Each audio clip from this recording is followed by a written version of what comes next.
All right, everyone, we now have a war on the block function over on Twitter, and actually I deviate significantly from Elon Musk and his opinion on this particular topic. Now, of course, it's a private company and they can do what they want, but it's not necessarily a great idea for some of the content creators that use Twitter, myself included in that number. If you primarily go to Twitter to interact with other people's content, then it's probably not as much of a problem. If you're primarily there to make tweets, you're an influencer, so I've got 140,000 people following me on Twitter. I get a reasonable amount of engagement, and it's quite useful for political bants mainly. Yeah, I'm also there to be able to troll the legacy media's goofy posts and things like that, and to laugh at dumb politicians sometimes, but I put out my own opinions there.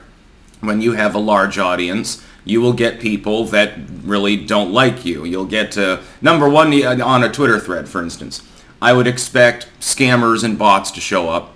I expect people who just don't like me and shitpost on anything I make to show up. Now, I don't block them because I don't have any problem with that. It's just criticism. But then, once in a while, you get a stalker out there that will take advantage of a workaround in the block system as it already is incarnated anyway.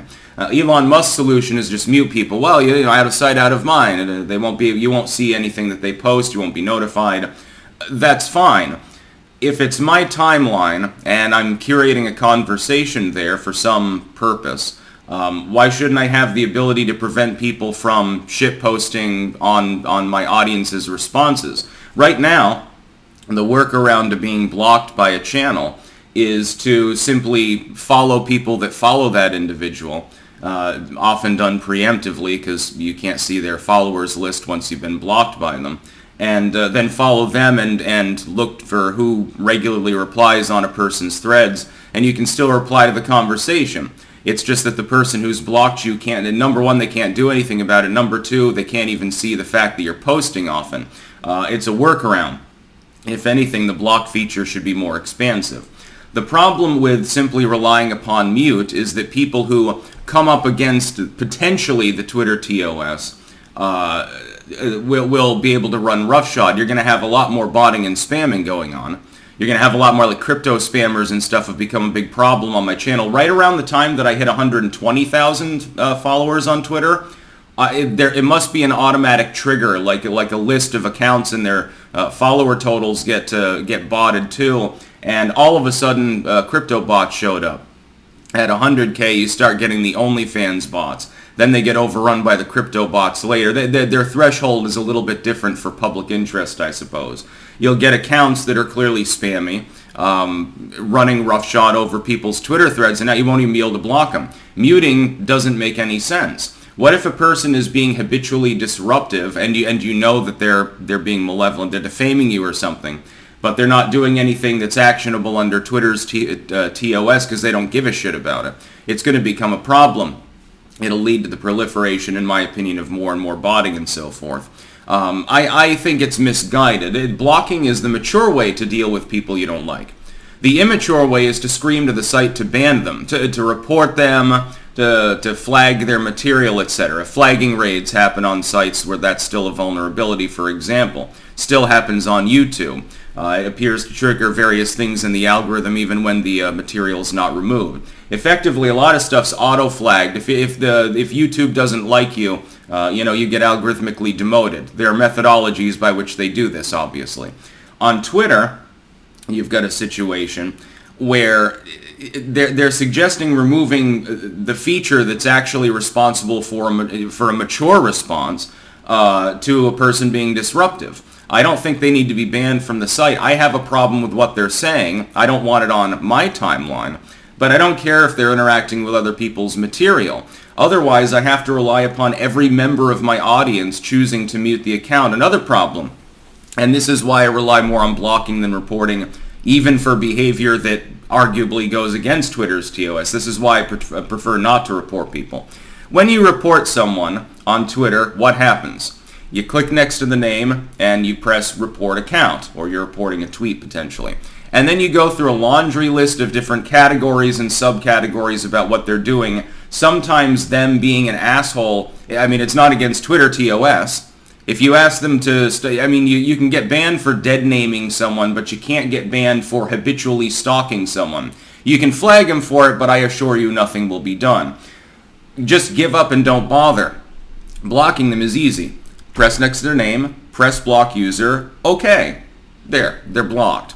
You have to go through like 7 different iterations, seven different lists and confirmations in order to report someone. It takes much more time. I can't feasibly, as a larger creator, even go through and block all of the spammers and scammers, let alone report them all for spammy behavior. This will make it even more difficult for me to manage. I'm just going to say to fuck it. To hell with it. I'm not even going to bother muting the people. I'm just going to leave the spams and scams there. It's going to proliferate. It will become more of a problem. And basically people are going to devolve into asking members of their audience to police their own timelines simply because they don't have the time to do it themselves. It'll be a bit on the chaotic side. I oppose this particular decision. Now, Elon Musk has improved the site by and large. Even with Yasserino getting hired and reintroducing, very quietly, some aspects of former censorship on Twitter, it is less obtuse than it was in the Agrawal days. So Musk gets credit for that. The problem is you're fixating on this mainly to defend advertisers because people keep blocking them, which I think is why he's suggesting that this will be a thing, instead of fixing some of the other functions of the site that maybe would be a bit more important. You should be launching, by the way, a Vine style, like a TikTok competitor right now. This would be the perfect time to do that.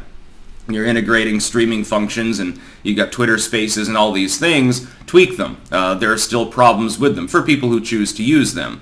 What about the problem of shadow banning? That's been partially, quietly brought back as well. People who were growing very quickly and were very enthusiastic about Twitter during that time. They were giving a huge amount of public exposure and bringing more of their audience on board Twitter. They were becoming more active. Will be less incentivized to do that.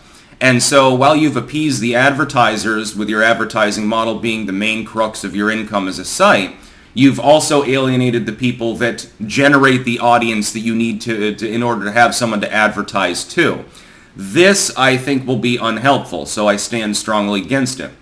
If anything, the big problem with the block feature on Twitter is that there's a workaround the block feature on Twitter, allowing people to continuously go under the radar and defame creators and spam and scam, with people having very little in the way of recourse to do anything about that.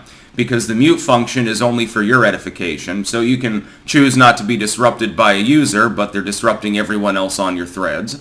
You can block them, which prevents them from directly doing so, but then, again, there's that workaround.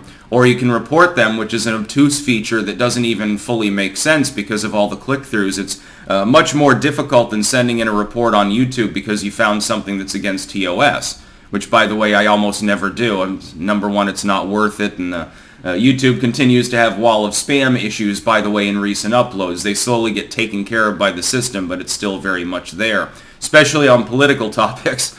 There's a lot of dross on there cluttering up the servers. Twitter is going to take a site problem and make it worse, basically. I oppose this particular decision. Elon, this ain't the way to do it.